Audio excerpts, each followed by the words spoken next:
తెలంగాణలో కూరగాయల ధరలు మండుతున్నాయి. రోజు రోజుకు పెరుగుతోన్న కూరగాయల ధరలతో సామాన్యులు బెంబేలెత్తిపోతున్నారు. వర్షాభావ పరిస్థితులు, ట్రాన్స్పోర్ట్ ఛార్జీలు కూడా పెరగడంతో కూరగాయల ధరలకు రెక్కలొచ్చాయి. ఇంతకు ముందు కేజీ కూరగాయలు కొంటే ఇప్పుడు అర కేజీతో సరిపెట్టుకోవాల్సిన పరిస్థితి కనిపిస్తోంది. ఇదే అంశానికి సంబంధించి మరింత సమాచారం కరీంనగర్ రైతు బజార్ నుంచి మా కరెస్పాండెంట్ రమణ అందిస్తారు. కూరగాయల కొనుగోలుకు మార్కెట్కు రావాలంటే సామాన్యుడు ఒకటికి 10 సార్లు ఆలోచించాల్సిన పరిస్థితి ఏర్పడుతుంది. ఎందుకంటే నిత్యావసర సరుకుల ధరలతో పాటుగా కూరగాయల రేట్లు కూడా బాగా ప్రియమైపోవడంతో మనకు అంటే దాదాపు వారంకి ఒకసారి వచ్చేటి వాళ్ళు ఇప్పుడు 2 వారాలు 3 వారాలు అట్లా కొంత సర్ది చేసుకొని వస్తున్న పరిస్థితి మనం గమనించవచ్చు. మనం చూడవచ్చు, చిక్కుడుకాయ 40 రూపాయలు చెప్తున్నారు ఇప్పటికే. అదేవిధంగా టమాటా చూస్తే 30 రూపాయలు వెళ్తుంది.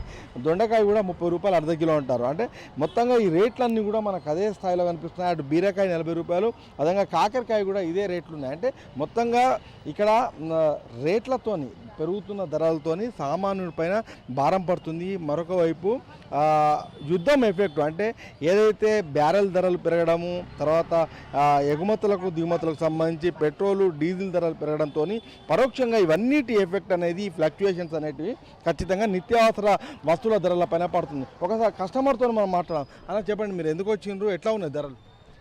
నిత్యావసర ధరల్లో భాగంగా కూరగాయల ధరలు కూడా చాలా పెరిగినాయి.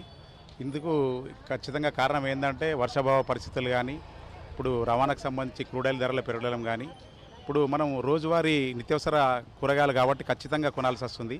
అంతకుముందు మనం ప్రతిసారి ఇప్పుడు ఏదో వచ్చినప్పుడు కిలో చొప్పున కొనేటోళ్ళం, ఇప్పుడు అరకిలో కొనడం జరుగుతుంది. చాలామంది కూడా అంటే చాలా తక్కువ ధరలు ఉన్నాయి కొనుక్కుంటున్నారు. ముఖ్యంగా చాలా తక్కువ కొనుక్కుంటున్నారు. అంటే కిలో కొనాల్సిన అమ్మ ఎట్లా ఉన్నాయి రేట్లు? బెండకాయ ఎట్లా ఉందమ్మా? టమాటా ఎట్లా ఉంది? బెండకాయ 50 కిలో, టమాటా 30, 2 కిలోలు 50. ఇప్పుడు కాకరకాయ ఎట్లా ఉందమ్మా?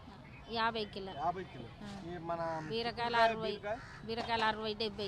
ఇది ముఖ్యంగా ఇక్కడ అంటే మనకు కొనుగోలుదారులతో పాటుగా విక్రేతలు కూడా మనకు చెప్తున్న విషయం మనం గమనించవచ్చు. అయితే కొంత వర్షాభావ పరిస్థితులు కూడా ఇందుకు ఒక ప్రధాన కారణంగా తెలుస్తుంది. మరొక వైపు నిత్యావసర ధరల పెరగడంతో మొత్తంగా సామాన్యుడైతే ఖచ్చితంగా మార్కెట్కి రావాలంటే, కూరగాయలు కొనాలంటే మాత్రం ఆలోచించాల్సిన రోజులు అని చెప్పి కూడా మనం చెప్పుకోవచ్చు. కెమెరా పర్సన్ సతీష్తో రమణ, సాక్షి టీవీ, కరీంనగర్. మరిన్ని అప్డేట్స్ కోసం ఛానల్ను సబ్స్క్రైబ్ చేయండి. నోటిఫికేషన్స్ కోసం బెల్ ఐకాన్ పై క్లిక్ చేయండి.